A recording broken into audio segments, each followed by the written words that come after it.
¿Qué pasó, güey? It's your homeboy Quetzalcoatl. Welcome back to the Fuck Your Life Boxing Show.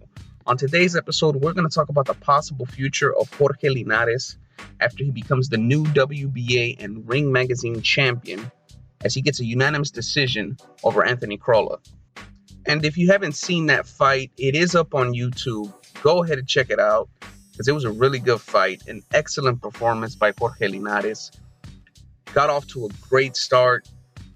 He took those first 3 rounds, maybe the first 4, depending on how you scored it. Was landed in combination on Crolla with blazing fast hands. And, these weren't pity-pat punches. He's got power behind those combinations. He hurt Crolla in that 6th round with a right hook. Had Crolla hurt bad. He finished strong that 10th, 11th, and 12th round. Linares clearly won those rounds. And I just have to congratulate Jorge Linares on this victory. I got to give him his props because personally, Linares was a fighter that I wrote off a long time ago. I remember years back, there were trainers who were praising him, praising his ability. You could tell he was a talented fighter. He seemed like he was going to be one of the next stars in boxing, seemed like a complete boxer. The problem with Linares at the time was, for one, he cut easily. As a matter of fact, he got cut in this fight as well. I think it was like the 5th round where he got cut. And once he would get cut, he would panic and he would just break down. So after he got stopped by DeMarco and then by Sergio Thompson, I wrote his ass off. I was like, as far as being a star, all that shit is over. Fernando Vargas got a new employee for his restaurant. But Jorge Linares proved me wrong, and he overcame the problems that plagued his career in the past. And he did that in the biggest fight of his career against Anthony Crolla. Like I said, he got cut in that 5th round. He didn't panic in that moment. He stayed focused. He hurt Anthony Crolla at the end of that 6th round and hurt him bad. When the 7th round started, Crolla was still hurt. And Jorge Linares didn't step on the gas in that moment.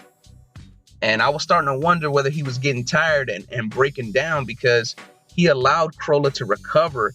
And Crolla started bullying him on the inside. And Linares wasn't answering back with combinations like he was earlier in the fight. So I was thinking maybe he's going to start to break down and then Crolla's going to beat his ass. But that didn't happen. That 7th, 8th, and 9th round, he kept it competitive. And then 10th, 11th, and 12th, he finished that strong and won those rounds easily. And now Jorge Linares is the new WBA and Ring Magazine champion.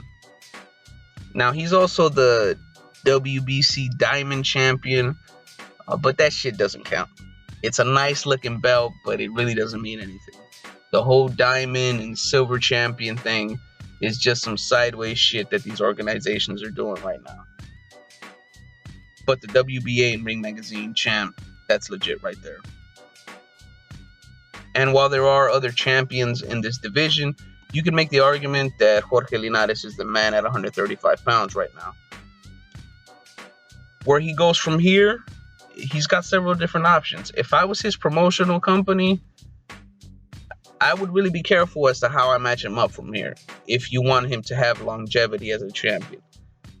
Golden Boy Promotions, they've got Canelo Alvarez, who's the most marketable boxer in the sport right now. But other than that, they really don't have shit.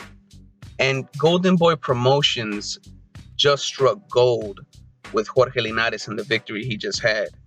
And if Golden Boy plans on having Linares hold on to that belt for a while, they're going to have to be careful in how they match him up from here on out. And I don't mean put him in there against bums. What I mean is you can match him up in good competitive fights, even unification bouts, where he can win multiple belts and be champion for a while. Or you can throw him in there in the wrong fight and he'll lose that belt quick. And what I mean by that is Mikey Garcia. Mikey Garcia has been away from boxing for a while because of the whole bullshit that he was going through with Top Rank. He just had his comeback fight not too long ago, and he's planning on taking over the 135-pound division. From what they're saying, he's going to go after that WBC belt, and he's going to win it. And eventually, I think that he's going to take over the lightweight division. In the meantime, if you're Golden Boy, what's next for Jorge Linares is a rematch with Anthony Crolla. I believe that there was a rematch clause, so that's going to be next. And that's going to be a big fight. The first one was good. There's going to be even more hype for the second one. And I think that Linares is going to beat Crolla again. Once he does that, you can go ahead and match him up in a unification fight against Terry Flanagan for the WBO belt. After the hype from the 2 fights with Crolla, that would be another big fight overseas. And I have Linares over Terry Flanagan in that fight. Now, after defending his belt twice, more or less a year would have gone by. So now he's been champ for about a year. If Mikey Garcia captures that WBC belt, if I'm Golden Boy Promotions, right now Mikey Garcia is a free agent. I would go ahead and try to jump and sign his ass too. Mikey Garcia is a big-time fighter. Pay him what he deserves because it's going to be worth it. If you do sign him, now you got 3 belts in the lightweight division. Go ahead and let Jorge Linares have a mandatory defense after that. Garcia, you can match him up against Robert Easter Jr., who had an impressive performance where he won the IBF belt. Even though that was a good performance by Robert Easter Jr., I got him getting his ass whooped by Mikey Garcia. Then, after that's happened, now you can have a unification fight with Mikey Garcia, and it would be for the undisputed championship at 135 pounds. Now, Jorge Linares is going to lose that fucking fight, but it's still going to be a big fight for him, and he's not going to lose too much credit in terms of how you're going to view him as a fighter. And if he loses, Mikey Garcia has talked about going up to 140 pounds. If he becomes the undisputed champion at that point, that might be his last fight at 135. So once that happens and he moves up, more than likely Jorge Linares is going to be next in line to fight for one of those vacant belts. So if I was Golden Boy, that's what I would do. But we'll see what happens with his career.